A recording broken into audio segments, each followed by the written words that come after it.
और कल सेना के बारे में अग्निवीर के बारे में जो उन्होंने बयान दिया है, ऐसे मंत्री को तो अविलंब मंत्रिमंडल से बर्खास्त कर देना चाहिए। और 1 दर्जन से ज़्यादा सीटें जो है वो महागठबंधन हार गया था राजद कांग्रेस इस इलाके में ओवैसी के कारण। तो उनको बीजेपी से डर नहीं, उनको डर है ओवैसी से। को मेरा नाम अभिषेक है। बिहार सरकार के मंत्री ने विवादित बयान दिया था अग्निवीरों को लेकर, एक विवादित बयान दिया था जिसको लेकर बिहार में सियासत गर्म हो गई है। बीजेपी ने साफ साफ कहा कि ऐसे मंत्री को तो तत्काल बर्खास्त कर देना चाहिए मंत्रिमंडल से और इन पर देशद्रोह का मुकदमा होना चाहिए। और क्योंकि ऐसे मंत्रियों के कारण लोग हंसते हैं कि बिहार में कैसे लोगों को मंत्री बना दिया गया, हंसते हैं लोग कि कैसे लोगों को मंत्री बना दिया गया। वहीं पूर्णिया में जो महागठबंधन की रैली है उस पर निशाना साधा है कि मुस्लिम वोट बैंक के लिए ये रैली की जा रही है। तो बीजेपी के राज्यसभा सांसद सुशील कुमार मोदी ने ये निशाना साधा है। क्या कुछ कह रहे हैं, पहले आप वो सुनिए। सेना को लेकर विवादित बयान दे रहे हैं, कई शब्दों का इस्तेमाल कर रहे हैं। देखिए, सुरेंद्र यादव ये आपराधिक प्रवृत्ति के व्यक्ति हैं और जब कोढ़ने का चुनाव हो रहा था उस समय उन्होंने ऐलान किया था कि अगर हम चुनाव नहीं जीते तो मंत्री पद से इस्तीफा दे देंगे। तो आज तक तो उन्होंने इस्तीफा नहीं दिया। और कल सेना के बारे में अग्निवीर के बारे में जो उन्होंने बयान दिया है, ऐसे मंत्री को तो अविलंब मंत्रिमंडल से बर्खास्त कर देना चाहिए और बस देशद्रोह का मुकदमा दर्ज किया जाना चाहिए। कोई मंत्री यह कहे और जिस भाषा का प्रयोग किया अग्निवीरों के लिए, अरे ये भी सैनिक हैं और उन सैनिकों के बारे में जिस प्रकार की अभद्र गाली वाले शब्दों का इस्तेमाल करना, ये बिहार की बदनामी है। लोग हंसते हैं कि बिहार में कैसे लोगों को मंत्री बना रखा है जो सेना के बारे में इस प्रकार की टिप्पणी करते हैं।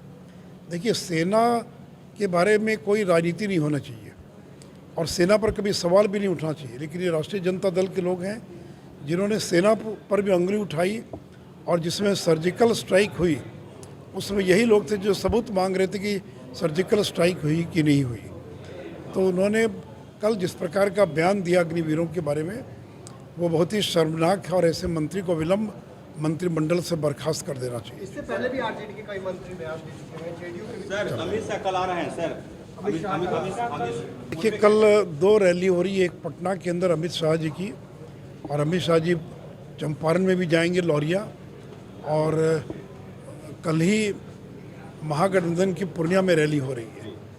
तो जब पूर्णिया में रैली हो रही है वो बीजेपी को चुनौती देने के लिए नहीं हो रही है, बल्कि अपने मुस्लिम वोट बैंक को बचाने के लिए रैली हो रही है।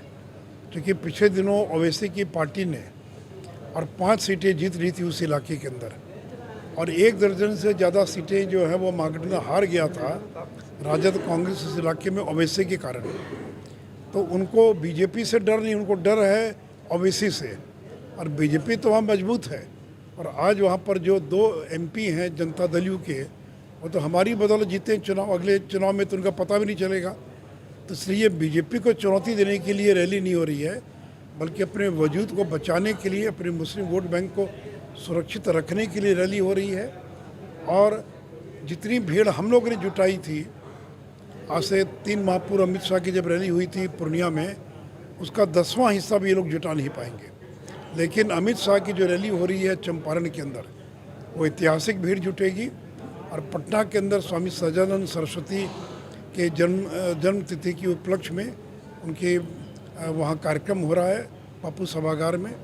मैं लोगों से भी अपील करूँगा कि स्वामी जी ने किसानों मजदूरों के लिए संघर्ष किया था और आज देश के अंदर नरेंद्र मोदी, अमित शाह ये किसानों और मजदूरों के लिए काम कर रहे हैं।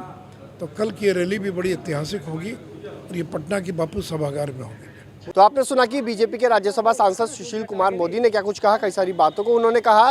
महागठबंधन की रैली पर निशाना साधा है। वहीं अमित शाह का कार्यक्रम ऐतिहासिक होगा, इसकी बात कही है उन्होंने। वहीं महागठबंधन के जो मंत्री हैं उनके विवादित बयान पर शर्मनाक बताया है और साफ साफ कहा है कि मंत्रिमंडल से तत्काल ऐसे मंत्री को बर्खास्त कर देना चाहिए।